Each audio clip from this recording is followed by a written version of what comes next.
back to my YouTube channel.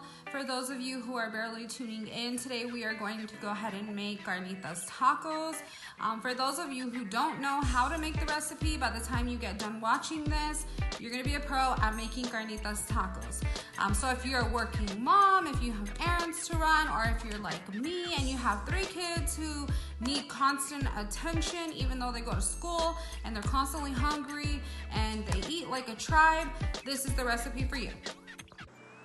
So step 1, we are actually going to get our meat and we will be cutting our meat. I have 3 pounds of pork, so we will be cutting our meat, and you just want to cut it in chunks. You don't really want it too small. I'll kind of show you how I cut it.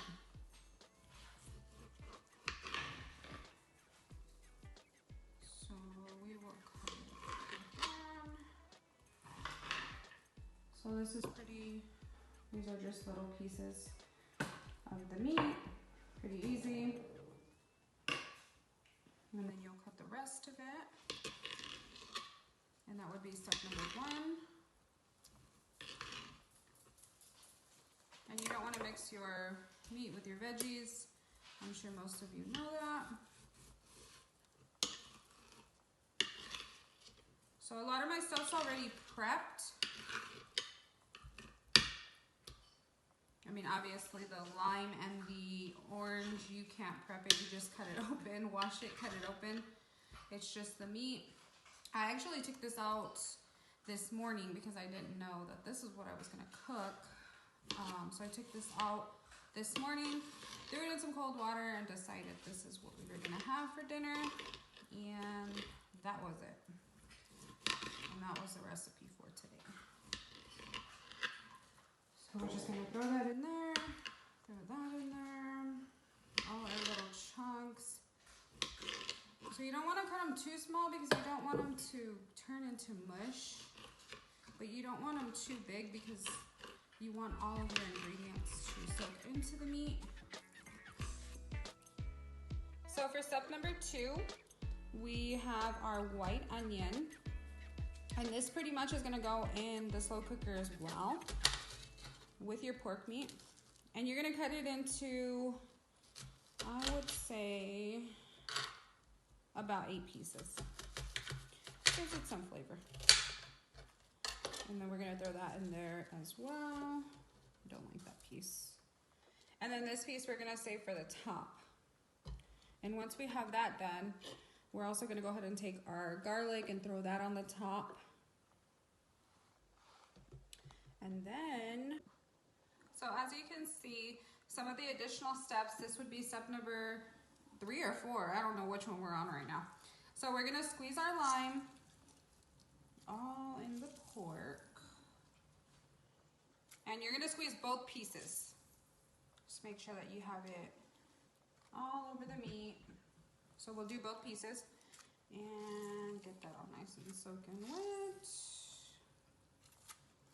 And while I'm here, for those of you who haven't subscribed and liked our channel, or hit the bell notification, please go ahead and do that. Helped our family out.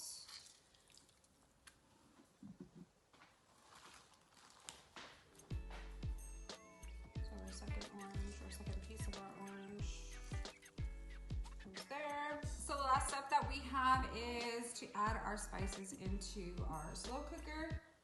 So we're gonna take paprika. And I am usually the type of person who can eyeball things, but for the sake of our new people who are trying the recipe out, I'm gonna go ahead and measure this out.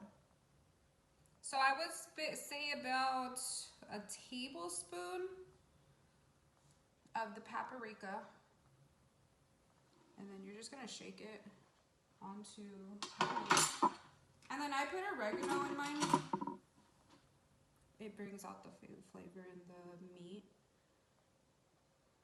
And I would say about a tablespoon as well of that. And then we're gonna do some pepper. My husband likes a lot of seasoning on his meat. And it just soaks up into the meat as well, so it makes it that much better.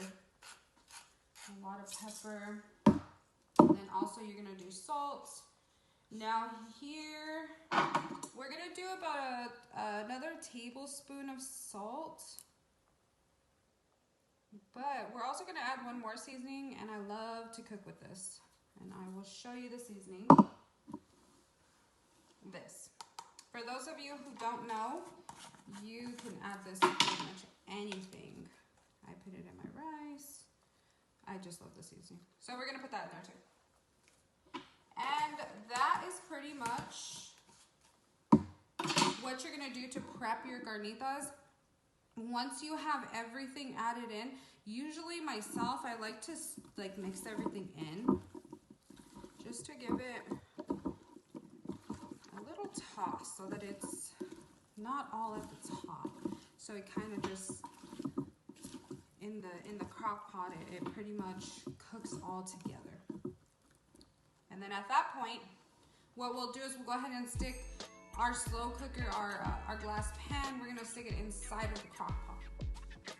So our next step is gonna be to go ahead and put the glass bowl here in the slow cooker.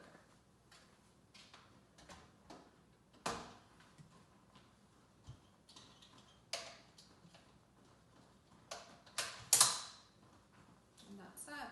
So usually I cook my carnitas for, I would say, about 4 to 6 hours. It just depends on your slow cooker and how yours works. But how you're gonna know that this is done is when you can pretty much pick up a piece of meat with a fork, and your carnitas is like, you know, shredding. It can come, you know, it's pretty soft. So we do have our carnitas in the slow cooker, and what I normally do is I actually go ahead and leave it in the slow cooker. And while I'm prepping my meat, or as soon as I'm done prepping my meat, what I'll do is I'll cut up my toppings. So my onion, my cilantro, I'll cut it all up so that throughout the day I can get whatever I need done, because I do have 3 little ones. So whatever, you know, takes place in the day, I go ahead and I'm prepping and getting all of that done. So your next step is actually going to be to cut your toppings, which is going to be your onion, and then you can cut your cilantro. I usually cut everything and have everything prepped this way so that when my kids get home, they're super hungry. Mom, we're hungry.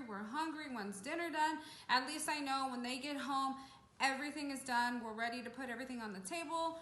We get the silverware out and we just start prepping our meal, putting everything, you know, on the place where it belongs, and it's good to go. So like I said before, if you haven't liked, shared, subscribed, and comment down below. If you have any questions, please do so. I will go ahead and put a description in the link down below, just showing like what you're gonna need when you go ahead and you start to prepare this meal. It's really simple, especially for that mother who has to work. I was once that mother who had to work, come home, cook, clean. Thank God my husband, I'm a stay-at-home mom. I'm able to do this, and my job is to cook. So I try to get as much as I can done before the family gets home, and this is a super simple crock pot recipe that the whole family will love. So once your meat is cooked, it's been in the crock pot, I would say, for about 5 hours. Like I said, it's gonna be 4 to 6 hours, just depending on how your crock pot works.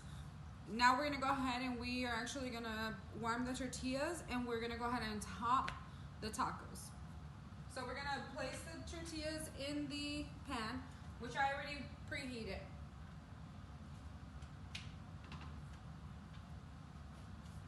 And this doesn't take long either. It takes, I would say, about a minute each tortilla.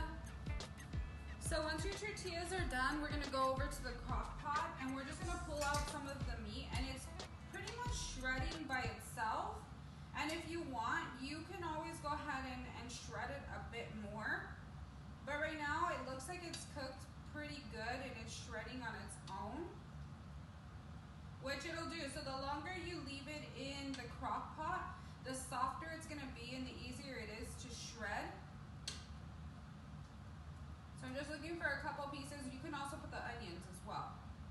Some of the onions on top of your tacos, because if you remember, we did go ahead and put onion in the crock pot as well. And don't forget, I did forget to mention this, I did go ahead and cook this on high heat. So we have our tacos here.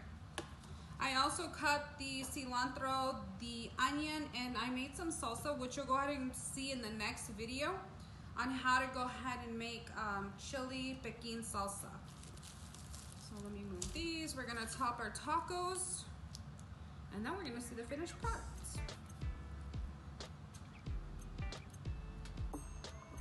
So after you went ahead and completed putting the meat, the cilantro, the onion, and the salsa, you do have a street taco. You can serve with rice, you can serve it with beans, you can put guacamole, sour cream. There's a lot of different ways that you can go ahead and top your taco, but as for now, this product is complete.